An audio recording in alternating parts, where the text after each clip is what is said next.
পণ্ডিত ঈশ্বরচন্দ্র বিদ্যাসাগর মহাশয় কেবল একজন মহান পণ্ডিত ছিলেন না, তার বুদ্ধি ছিল চমৎকার।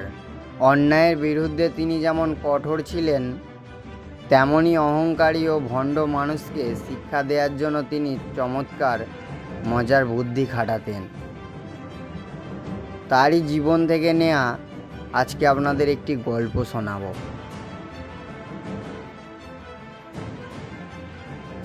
একবার বিদ্যাসাগর মশাই একটি ট্রেন থেকে বর্ধমান স্টেশনে নামলেন। তার পরনে ছিল ধুতি আর চাদর, গায়ে পায়ে ছিল চটি। ঠিক একই ট্রেন থেকে এক চশমাধারী কোট প্যান্ট পরা শিক্ষিত বাঙালি যুবক নামলেন। যুবকের হাতে ছিল একটি ছোট ট্রাভেল ব্যাগ, কিন্তু সাহেব সেজেছে তো, তাই নিজের ব্যাগ হাতে নিয়ে যেতে অহংকার করছিলেন। তিনি ট্রেন থেকে নেমেই চিৎকার করা শুরু করলেন, কুলি কুলি করে। স্টেশনে তখন কোনো কুলি ছিল না।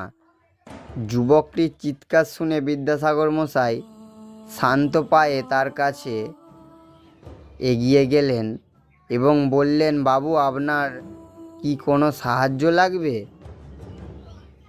যুবকটি অহংকার দেখিয়ে বললেন, এই ব্যাগটা স্টেশন থেকে বাইরে নিয়ে চলো। বিদ্যাসাগর মশাই কোনো কথা না বাড়িয়ে চুপচাপ ব্যাগটি নিয়ে মাথায় তুলে নিলেন এবং স্টেশনের বাইরে যেখানে ঘোড়ার গাড়ি দাঁড়ানো ছিল সেখানে পৌঁছে দিলেন। যুবকটি পকেট থেকে একটা পয়সা বের করে তার দিকে বাড়িয়ে দিয়ে বলল, এই নাও তোমার মজুরি। বিদ্যাসাগর মশাই হাসি মুখে বললেন, না বাবু, পয়সার কোনো প্রয়োজন নেই। আপনার কষ্ট হচ্ছিল তাই একটু সাহায্য করলাম। এই বলে চলে গেলেন। এক সময় চারপাশ থেকে মানুষজন এসে বিদ্যাসাগর মশাইকে প্রণাম করতে লাগলেন।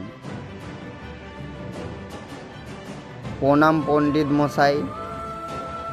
তা দেখে সেই বাবু সাহেবের তো চোখ চড়ক গাছ।